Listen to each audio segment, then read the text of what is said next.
Hey, what's up, everybody? So we're gonna talk about everything that happened on Monday Night Raw. I'm hoping that my title thing came up. I don't think it did though, for some reason, but whatever. So we're gonna talk about everything that happened on Monday Night Raw. So spoiler alert for those who don't know, we got new tag team champions, and that is in the Judgment Day, Finn Balor and JD McDonough. I guess I don't know. Like it's, I get it. I didn't think like Awesome Truth they were gonna be tag team champions like forever. Like no, it's not. I didn't think that was gonna happen. I don't know, man. It's just I know a lot of people like this whole Liv Morgan storyline, and maybe like I think it's all right. I just don't.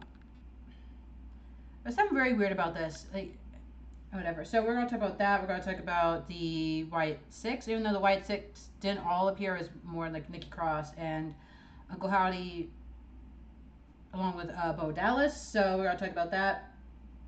And yeah, Drew McIntyre is like the first one that came out. And he cut a promo, and yeah, he wants to put himself in the Money in the Bank. It's crazy right now. So, I'll wait for some more people to come in. It's hot in this room. As usual, I forgot the fan.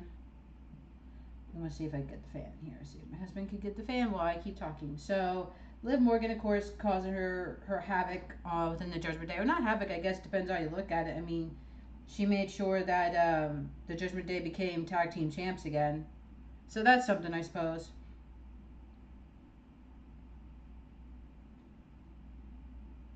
Hold on. Mm-hmm.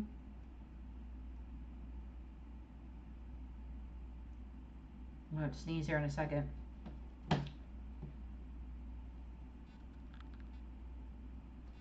So, yep. Liv is, basically kind of buying the Judgment Day. I like it's a weird thing to say, but yeah, she is. Like we start off like with the Judgment Day. She has them all like the club. Like she bought the games, and she bought Dom like chicken nuggets because he just really likes chicken nuggets and like chicken tenders and all that stuff. So he's basically buying, and she's just doing this just to get back at Rhea, her revenge tour, all the different stuff. It's so crazy. People really seem to like this, so keep at it.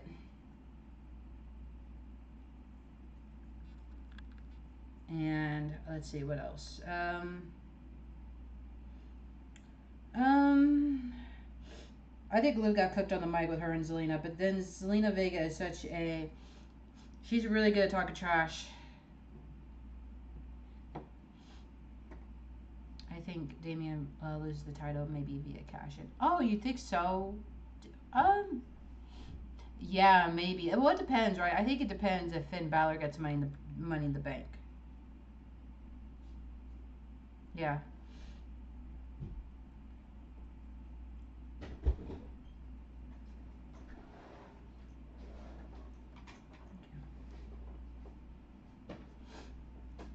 Then Damian, Finn, and Damian and Dom and Finn and JD at SummerSlam. Do I want that? I don't know. Well, no, because I guess Gunther doesn't have to face Damian Priest. He just has a shot for the World Championship title.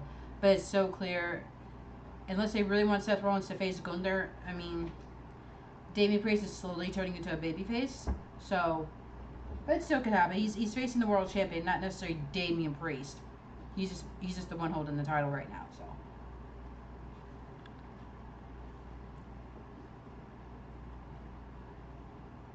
Then we got. It is very weird that they got like a VHS tape. Yeah, Judgment Day has been breaking up for a while now at this point.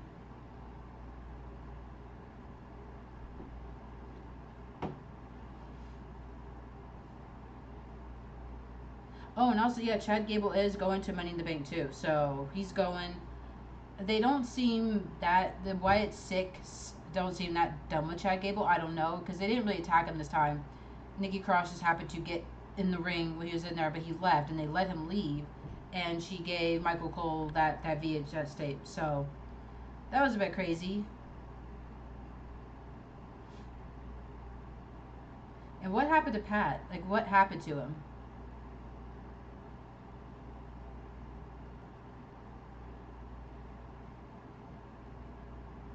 What happened to Pat McAfee?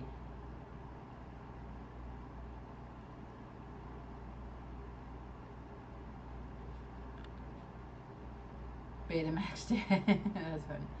Yeah, maybe.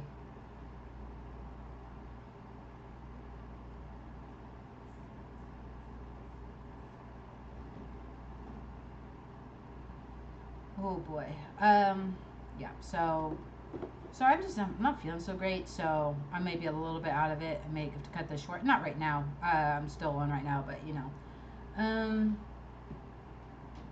Let's see. Also, let's just talk about everything because hold on. Yeah, she's like lives buying the gifts and all that different stuff is.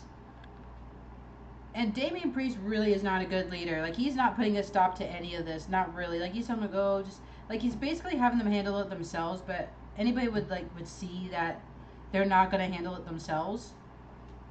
Because why would you when you keep interfering in the matches and you know, hey, if they're helping them win, yeah, they're not going to really listen to Damian anymore.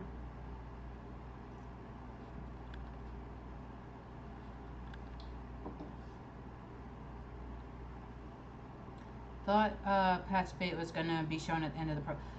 I thought it'd be shown at some point. Maybe they're saving that for like an online thing. I don't know. It was weird because I haven't seen anything yet. Did something happen on the Pat McAfee show? I know that like they showed something with in front of Triple H's face like during the Pat McAfee show, but did it show Pat getting taken out or anything? Yeah, seriously, it really it did, and you could tell his brother's death like really affects him.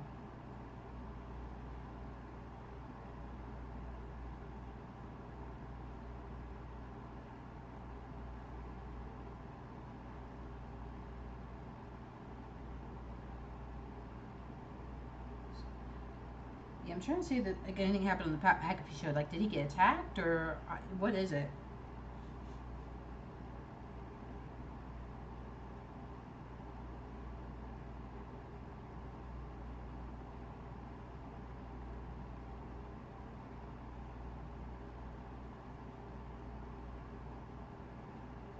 Oh, it also looks like Ludwig Kaiser might be like legit injured.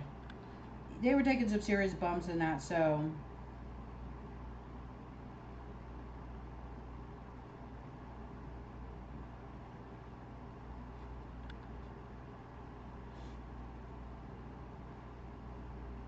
let's see. I'm trying to see.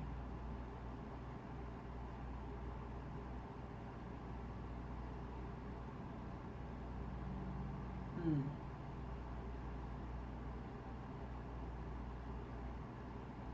I'm trying to look to see if there's like anything in the Pat McAfee show that would explain his absence. Which I guess they don't have to like explain in great detail right now. To be honest with you, they could wait on that.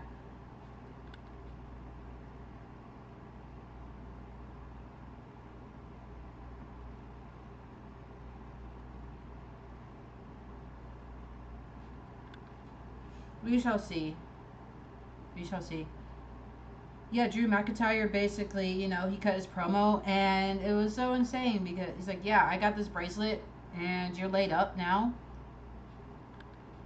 Okay, so that's what I thought. I thought that's what happened because I feel like if he was like attacked or something, it would have been all over. But who knows? Drew McIntyre cutting promo on CM Punk. It did what it needed to do. I liked it. I like this whole Drew and Punk promo. I can't wait to see what's going to happen next because I think even if Drew does get into Money in the Bank match, ladder match, he's not going to win it. Punk is going to cost him somehow. And it's all going to come ahead at SummerSlam. Excuse me. Also, I guess we have a match. There's a six-man match between. It was announced like for Cody, Randy, and Kevin versus I guess Solo, Jacob, and Tomatonga. Which that I thought it was gonna be a solo match between Cody and Solo, but you know it is what it is.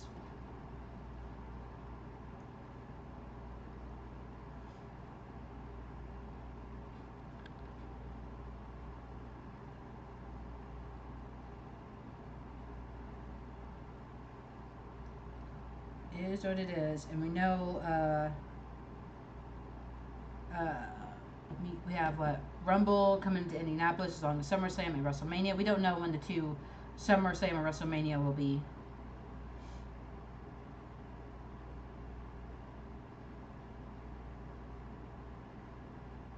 So throughout his show, they were doing blackouts with the Wyatt Six, and they kept going. Stop playing with his production. Oh, wow.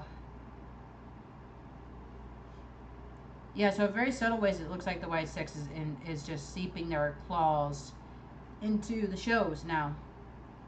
I do want to see them. It does have to be tomorrow per se, but I'd see them like maybe do something in NXT, like even just like a code, or even it's not like not a QR code, but so they flashes up in the screen or something again to show that no, it does not matter what, you know, it does not matter what brand it is, what show it is. We're not confined to just Raw. So I know a lot of people want Zilla to show up, but look, if it happens, it happens. Again, I like Zilla Fatu. I really do. I like his stuff. However, he just started wrestling. And I feel like a lot of people forget that. Zilla is like really has just started wrestling. He's not been doing this for very long. And we know Hikuleo, I think, is about to be signed or is signed. So I don't know why people aren't booking Hikuleo and stuff. When Zilla is not, I don't think is signed. Again, I could eat my words. Stranger things have happened in wrestling, but Zilla's just started wrestling. He's mostly on the indie scene right now, really learning the craft. And yeah, for some people, you could just kind of put out in that deep end. Others you can't, and with wrestling, it's tricky because sometimes with Dominic Mysterio, like not everybody's gonna have a Dominic Mysterio type situation where, you know, like let's be honest, we all thought Dominic sucked, like when he first showed up and was doing his whole like tag team thing with his dad. You know, he did get better because of the Judgment Day, but you know that's not gonna be everybody's. That's not gonna happen for everybody. Not everybody's just gonna get good in a short amount of time. Oh, really? Yeah, that's funny. I did see that. Yeah, I know everyone's Zilla Fatu, but I things like that could be tricky because he hasn't wrestled on TV at all, unless they've been secretly working with him all this time. But somebody I feel like would have reported all that, like by now. Somebody reported that he was like at the PC or something.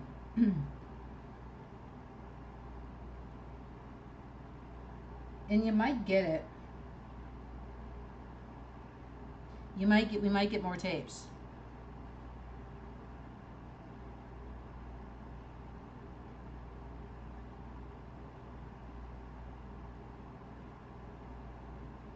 We might get that.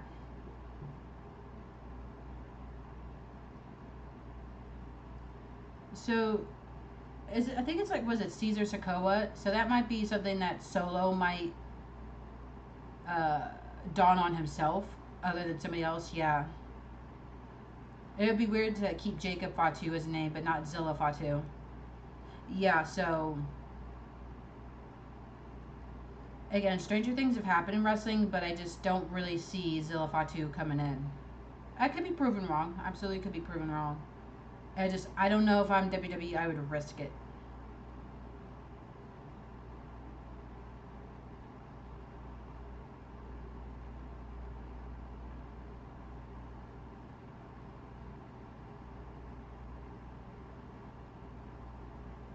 I'm just looking at other stuff. How did you?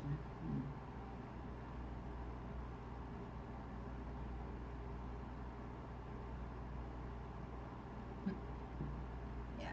So, but I like Monday Night Raw. I will say this. I think Monday Night Raw has been getting a lot better. It's not always perfect. Yeah, true. It's not always perfect, but I do feel like because it used to be Monday Night Raw.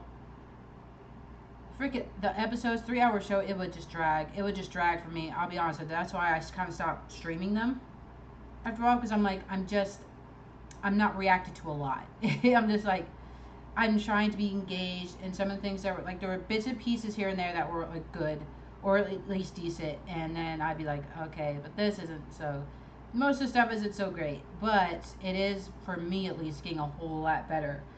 Like I said, the 3 hours seem to be flying by now.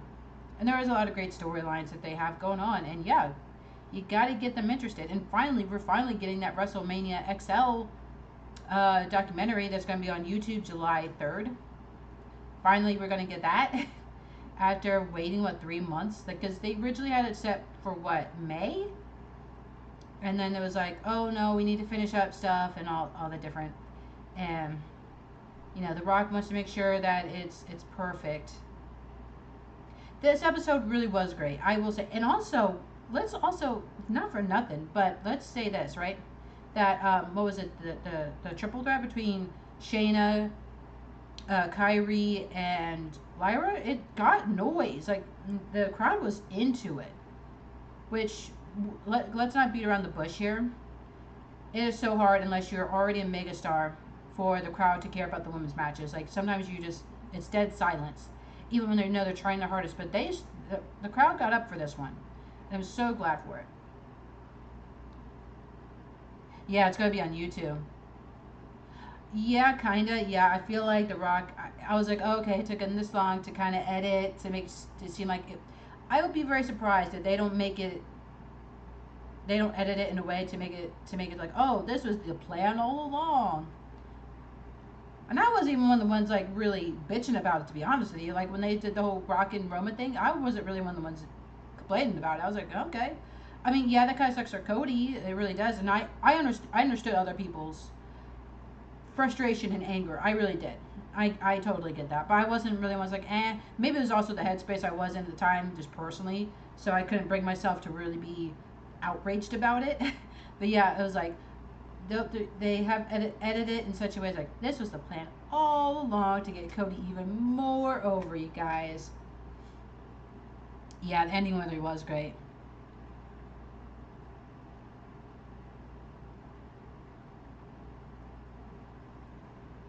Oh, I have no doubt The Rock reshot his scenes. I have no doubt about that. Look, I like The Rock. I like Dwayne Johnson, but, like, come on, like, I'm gonna say I think Braun getting the IC instead of Gunther. I'm trying to stop him, but so maybe, I don't know, would Gunther? Yeah, no, actually it's a pride thing. I think Gunther, after a while, I think if it got closer to that record, he would start messing up Braun. But right now, Gunther's focused on the World Heavyweight Championship. Yeah, but we'll have to see how that documentary goes. It could be all fine. They could admit, yeah, you know what, we made a mistake. We at least The Rock and maybe a few others, like, we completely misread the room. If they honestly admit to, hey, okay, we misread the room, we screwed up, you know what, I can respect that. I get it. People, sometimes in wrestling you do that. I will say, that was to their credit, right? That was, like, one of the biggest pivots. I think, in my opinion, one of the greatest pivots ever in wrestling. Because they could have just dug in their heels and had that match anyway. And I do believe in the Vince era, they would have absolutely done that. Vince would have just went ahead. He would have went ahead and did the Rock and Roman thing. But they listened, and they actually turned into a pretty good story. And not only that, I think we've gotten the best version of The Rock that we've had in years. So, kudos for the pivot. It's not like that was the plan. You know what I mean?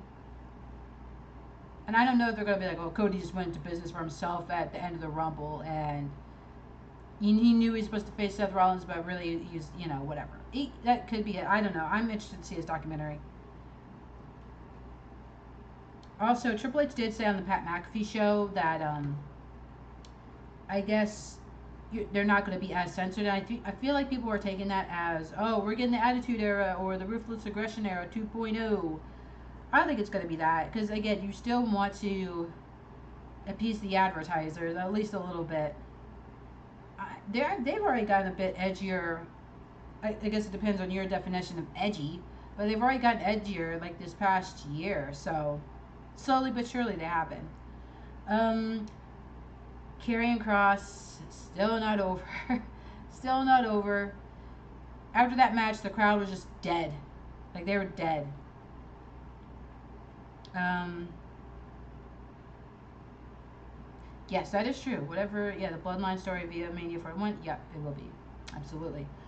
I felt bad for the women's tag team match because it didn't seem like the crowd was really into it. It also just could have been the tag team that they were facing. That is true. They innovated a lot. We gotta give WWE credit for some things, and that is, they innovate. They've, I don't know if innovated is the right word, but they definitely got, or accentuating the positives and hiding the negatives.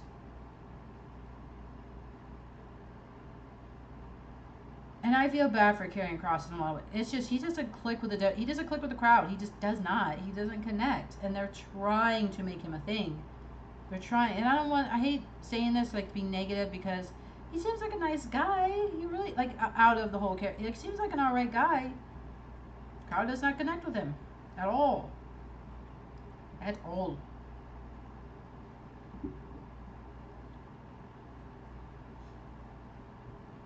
Yeah, but so I guess when Raw goes to Netflix, it'll be a little bit less uncensored. So probably just a few more cuss words here and there. Again, I'm not expecting Attitude Era 2.0.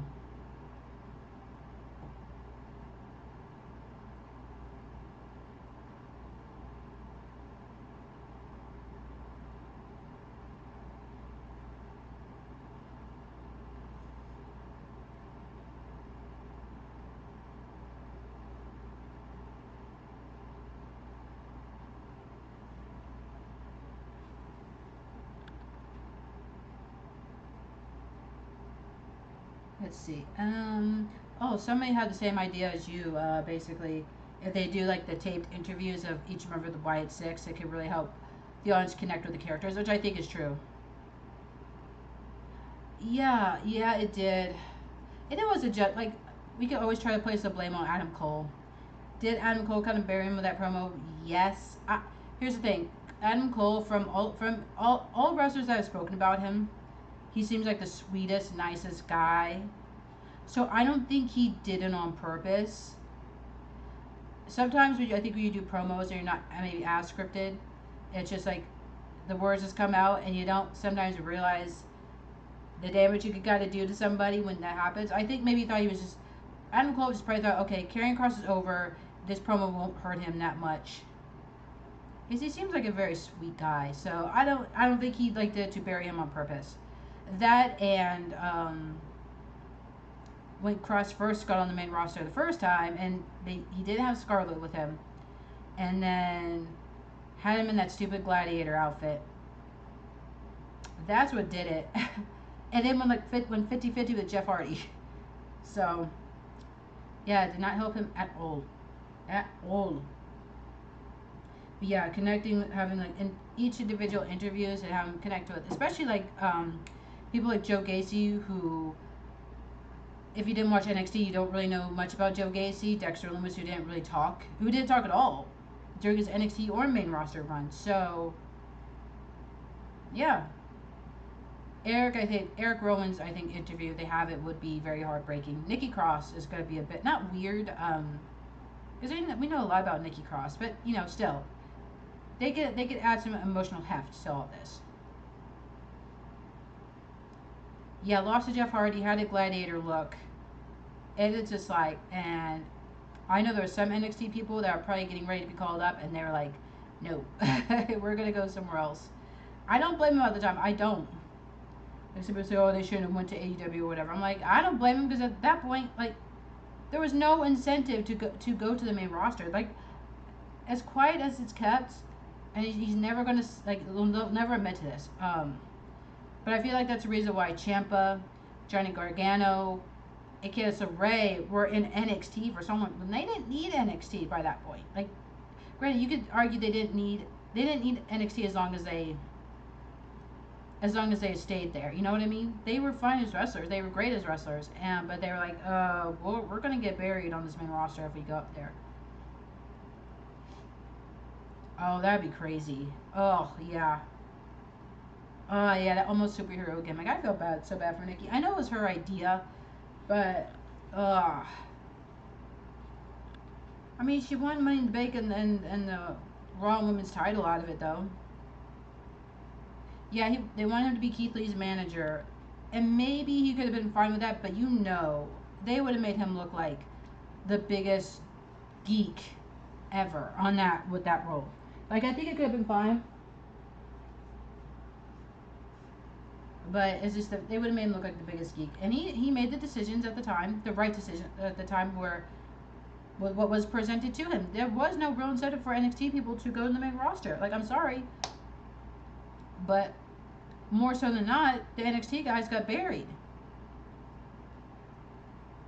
They just did.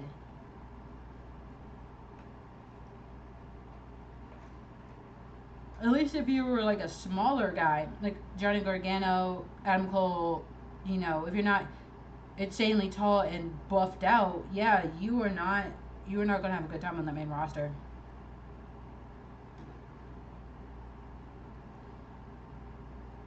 True. He was making the Max Dupree thing work, I think. He was making it work. But I guess Vince wanted like a kind of a different version of Max Dupree. I guess it was like, oh, let's have him like sniveling like a used car salesman type character. And he was like, no, I don't want to do that. Like he did, I thought he did fine. Everybody agreed, like he did fine as Max Dupree. But Vince wanted a different version of Max Dupree that Knight was just not comfortable doing or just did not want to do. Yeah, that is true. Like once, so I watch a lot of Mace Madden and Mansoor's like Twitch streams a lot, and they talked about this is like months ago, but they talked about how LA Knight was so close to getting fired. Like I guess it was like this close to getting fired. Timing is everything. Timing and luck is paramount in wrestling apparently. And it just so happened that because I know they took him off TV for like a bit, and then the whole Vince thing happened, and then they got him back on to do Max for like I think a few more weeks, and then but he slowly by that point he was slowly turning into LA Knight again, which is what Triple H wanted. He's like, no, I hired LA Knight, right? Eli Drake turned into LA Knight. I hired this guy who could be a star, not this Max Dupree shit.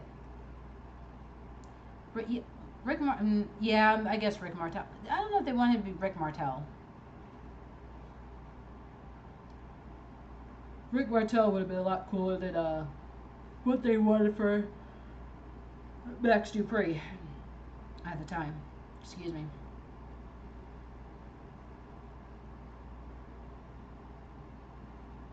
Yeah, like true. Like again, it's timing and luck. If Steph would have heard John Cena rapping, he would have been gone.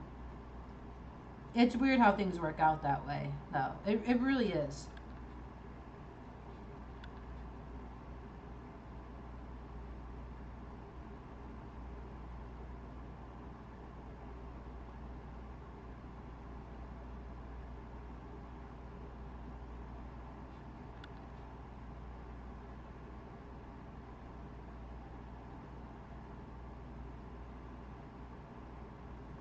Yeah, so timing is absolutely everything.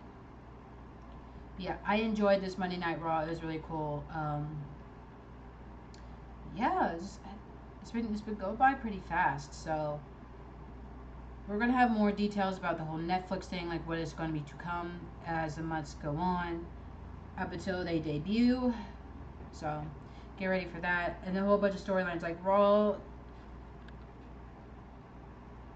Your attention is definitely on the product when you're watching Raw now. And I would say SmackDown too. Like everything in the NXT. If you watch NXT, I enjoy NXT. So yeah, everything's been kind of coming up. And Chad Gable and the Creeds might happen. I'm kind of hoping it happens because I really, and not just for Chad Gable's sake, but the Creed brothers' sake. Because I think the Creed brothers are a really, really good tag team. I just do. They're really, really good at what they do. They're fantastic in the ring. Get Give them something to do. Like, give them something. And Ivory Nile's really great too.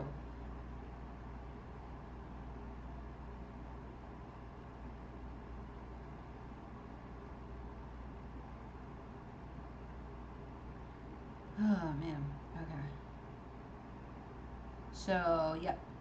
I'm hoping the Creed brothers that they hello to anybody who's like watching right now. So yeah, the Creed brothers. I want them to win tag team gold soon.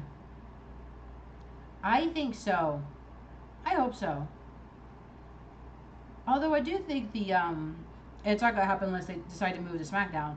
But I think that the was it the World Tag Team titles on SmackDown? I think that would look better on the Creeds personally. But hey, you know what? Beggars cannot be choosers. They are. They're setting a lot of things in. Yeah. Yep. Some things are getting resolved. Some things are getting set up. I cannot. Yes, it's really, really great. It makes you want to tune in. It makes you want to go on social media and see what's going on.